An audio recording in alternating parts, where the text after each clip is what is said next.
La Primogenita, 1941 East Africa campaign. La Primogenita in Italian means the firstborn, and it is the nickname that Italians gave to Eritrea, which was their first colony. By 1941, they had control of Eritrea for decades, and they were particularly proud of the work that they were doing there. They were in particularly proud of Asmara, the capital, which they nicknamed Piccola Roma, and on this map is right here. In 1941, though, the Allies come in and decide to take control of La Primogenita.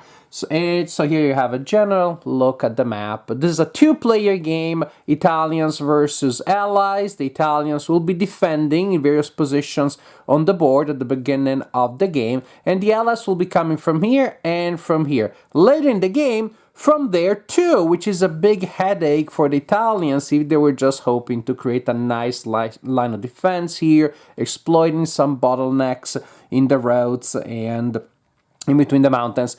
But if they neglect to defend the rear guard, then they're going to be in trouble, and the Allies are going to drive down to Asmara quite easily. So very interesting situation here. So two-player game, also perfectly playable solitaire, and that's the way I played it.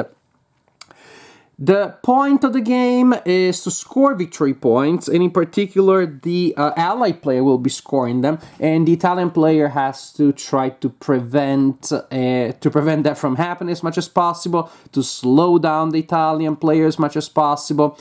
There are locations on the board representing cities and towns that have numbers of victory points indicated there, and those are the points that the Allied player scores by controlling those locations. Also, those locations count as supply sources for the Italian player, and supplies are very important in this game. If the Allied player takes them, then not only do they get to control them and score the corresponding points, but they also get to place these markers here. And so that town or city is not a supply source anymore, even if the Italian player were to retake it later. Units are represented by these counters that you see here. They're nice, clean, thick enough, and they have two main values indicated there. Well, they have the symbol that tells you what they are. They may have a stacking value unless it is indicated there the stacking value of the counters is 1. And then they have combat factor and movement factor.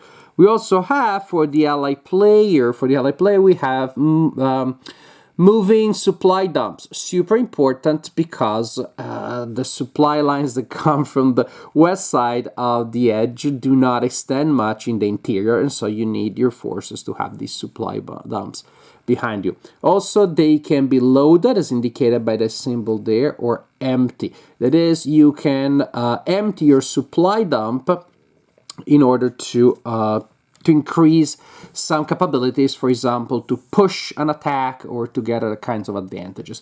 But it is a limited resource. And again, as you can imagine, supplies are very important. Luckily enough, if the Allied player moves deep enough into Italian territory, then they can establish other supply sources by playing supply source tokens on certain locations. So we got our counters there. We have different forms of attacking the opponent, and it's fairly standard. There are two types of combat, or two types of way of inflicting damage. One is bombardment, which of course will be performed by artillery. Artillery can attack adjacent units.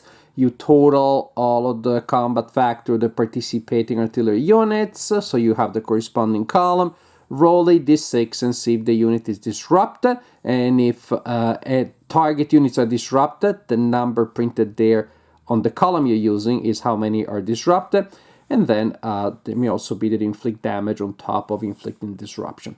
As for combat, assault combat, you have a very standard ratio. So a combat odds base, so the total combat value of the attacker or attackers versus that of the defenders, turn into a ratio. Find the column, shift the column based on factors such as terrain, for example. So find the real column, roll the die, cross-reference the result with the column. and then you apply the results. A number on the left of the hyphen is losses taken by the attacker, the other one is losses taken by the defender. As you can see, it's not a particularly bloody combat table. The maximum damage that you see is 1, plus, if there's a plus, some other effects, such, for example, the defender loses a trench. There are tokens to represent that defensive capability. However, as you can see, some parts of the table are darker, and that means that if the attack goes into one of those darker results, the attacker gets a chance to push. Then the defender can choose to retreat, canceling the push, or if they stay there, then the attacker can perform a second attack. And that is one of those cases in which, if there are no other sources of supply for the attacker has to deplete a mobile supply dump to be able to push. So you got to pile up several attacks to be doing that. Now, in my videos, usually first I tell you about the structure of the turn, and then later I tell you about combats and such things. I haven't done so because the structure of the turn here is pretty unusual. It revolves around an order system, and that's why I wanted to keep the last for best. Nope, the best for last. Anyway, I want to talk about it now. Each player has an order sheet, such as this one, with order counters that will be placed on it just to keep them nicely organized. And you can see they indicate different kinds of orders, and they have numbers there. The main part of the turn, other than some upkeep and things like that, the main part of the turn will have 2 order phases. In each order phase, the players will select orders from here, and then they will be placed on the order track in numerical order. So that's why those numbers are so important there, because they determine the order in which things are resolved. And so the Allied players choose 4, the Italians choose 4, secret independently, then they reveal them to each other, and you place them here in numerical order, and then you resolve them in order. You wonder, how does that work? Solitaire? Somehow? Magically? It does. I just looked at the ally side, and I thought and I imagined what their interests were, what they would want to do, and I selected their orders, and then I selected the ones for the Italians, and then I put them there together. And sometimes just a little surprises, because I did not remember exactly the number of this or that order, and so, oh, look at that. They go before I expected them to go. So there's still surprise of that kind. If you want to create uncertainty, I guess you could say select an order per side, and then the remaining 3 ones, so you select 4 instead, and then you draw which ones, the 3 that you're actually going to resolve. And so you're going to have a mix of things that you know for sure will happen and things that you're not 100% sure. I think you can find variants of that kind. So once you have that, then you go through the thing, it's a technical term, through the order track and resolve the orders one by one. You move it here to the order being resolved. And there are some main orders, so some like pretty big orders, such as limited assault, full assault. You have some minor orders, and you also have combination orders. Combination orders are not resolved right away. Basically, when you take one, they will be then combined. Sorry, this is a minor order. When you take them, they'll be combined with other orders. And so extra ammo, for example, Matildas, that will make your assault more pushy if you're using Matildas. So when you resolve a combination order, again, it's not resolved right away. There is a box on the board where you store them, until you decide to use them, again, to enhance the effect of other orders. And that's the general idea. The first order phase in a turn, you resolve the orders, and then, here's the cool thing, you put them back on the order sheet flipped face down, because if the order has the name printed on the back, you can resolve it. Again, not all of them have that. Say, if you're doing I'm looking for one, that if you're doing the reinforcements, then it does not. Once you resolve it, it goes back here. But many of these orders, when you put them back there, you can resolve them again during the second order phase. Some also have an X. But why is this pretty interesting and cool, and I think cooler than just, well, some orders you can resolve them multiple times? Because the second time around, they're more expensive. The first order phase, choose your orders, resolve them, flip them face down, and put them back here. The second order phase of a turn, you still select them from the display, but each order that has the number printed and not an X on it counts as 2 orders. The ones that have the name printed and a little X there, they count as 3 orders. So for example, right now, this is my second time, I could do a full assault and a limited bombing, and that would be all the actions that I can take. Or I can choose these 4 orders here that are still fresh. In the first phase, suppose that you had to put something there, you can also choose not to resolve it and to put it back on the order sheet face up, so it's cheaper to activate in the second order phase. So this is really the heart of the game, because you have to decide how much you're pushing and how much you're investing in the first phase of a turn, how much you are saving for the second phase of the turn. So the 2 order phases within a turn are not the same at all, because the cost of doing things is so different. And these orders cover things such as, of course, moving and attacking in full, in part, limited attack, multiple attack. But they also cover stuff that in other games you would take for granted, such as disrupted. It's an effect, of course, that some units may suffer. In most games, those are resolved, or they're removed automatically. Here you gotta use a token to fully reorganize. Heck, even replacements. You gotta spend an order for everything. Even replacements don't come for sure. Well, you don't have to use a replacement order, but if you don't use reinforcements. There you go, that's what I couldn't find. Reinforcements, they don't come in for free. Even reinforcements don't come in for free, you need to spend an order. If you don't spend the order, the reinforcements for your turn will arrive, but at the end of the turn and disrupt it. So reinforcing, reorganizing, all of these things take orders, not just moving and attacking. Other things such as digging, super important to build trenches, air bombing, and so on and so forth. So this is the idea. 2 order phases per turn, also a railroad phase in which the Italian player can move units along this railroad here. But the heart of the game is 2 order phases per turn. Play like this, turn after turn, and at the end of the game, the player with the most points wins the game. Not exactly. If the ally player was able to score enough points, they win the game. If the ally player was able to delay them or just to hold them for long enough, then the ally player wins the game. The Italian player wins the game, I mean. La Primogenita is a very interesting, very exciting game, very different also, without being overcomplicated.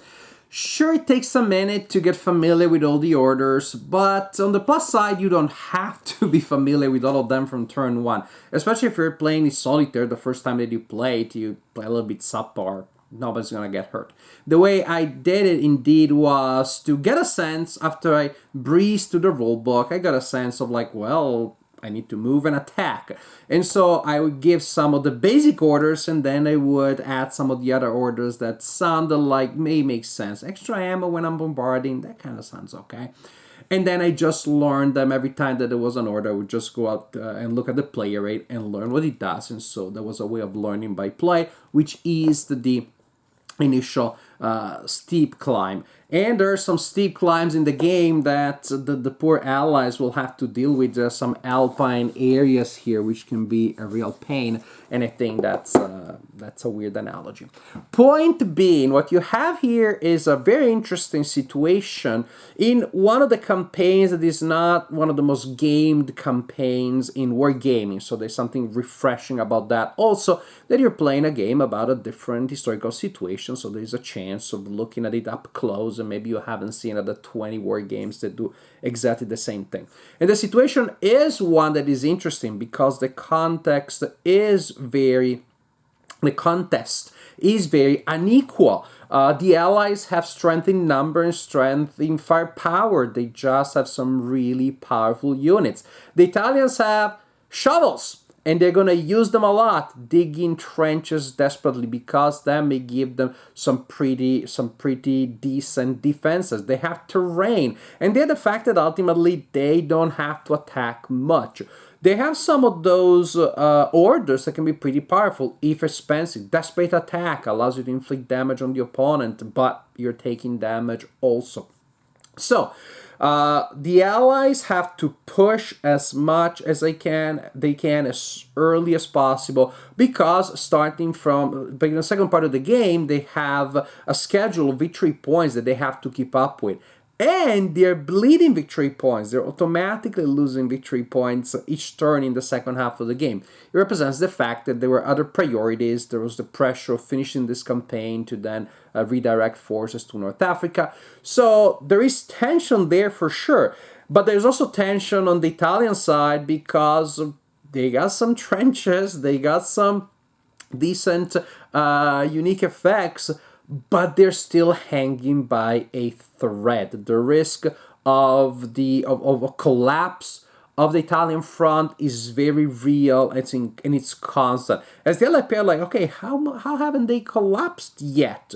And as the Italian, you're also like, we haven't collapsed yet, but we're so close. And in that narrow region of survival and resistance is where the entire game is resolved, basically. You're trying to prioritize your actions as the ally to deliver that punch, make the front collapse, and then you'll be able, yes, to exploit the roads and tracks and take control of some villages. Again, you can't get too crazy even at that point when you finally able to cut a wedge in the enemy line, because supplies are so scarce and so fragile. Again, you cannot extend your supply lines and then be at risk of an attack against your supply lines from the Italians. So you have a very interesting situation, again, one that fills with a lot of pressure on one side, pretty desperate thematically on the Italian side, but in truth, fairly balanced. In truth, you feel like both sides have different priorities and objectives, and they're both fun to play. The order system, again, it's a really interesting and fun puzzle to play around, because if you want to attack and then move, or move and then attack, you can do that. Other games, you gotta follow the script. Here you have more flexibility because of the different order of priority in which orders are activated, but you have to do it in a certain way. Not every attack will go before every kind of move, and vice versa. Maybe you need to do a limited one and then a limited other thing. You need to decide when it's full, try to do a tactical move, placing everybody where they need to be, and then the next order phase, I'll launch a massive attack. Should I soften them up with some air bombing, and then bring in reinforcement and reorganize, and then do this other stuff? And you place all those awesome supporting actions there, but by the time you finally launch your major attack, which you have planned so beautifully, the Italians realize what's going on and they are moving away. So there are interesting trade-offs there in how much you prepare for an action, and the opportunity cost that preparation has, which may result in you not being able to actually benefit fully from all that preparation. Very interesting situations. The map, again, the first couple of turns feel pretty static. When the allies start coming from the north, from the northeast specifically, that's a whole other situation, which of course keeps the game fresh, because if you're doing 10 times the same thing, the game may feel repetitive. And the first couple of turns feel a little bit like forward linear pressure, and again, the map becomes a lot more interesting after that. So overall, I'm pretty happy with La Primogenita. You have an interesting topic, and definitely an interesting and successful execution, and one that has a lot of fun gameplay options.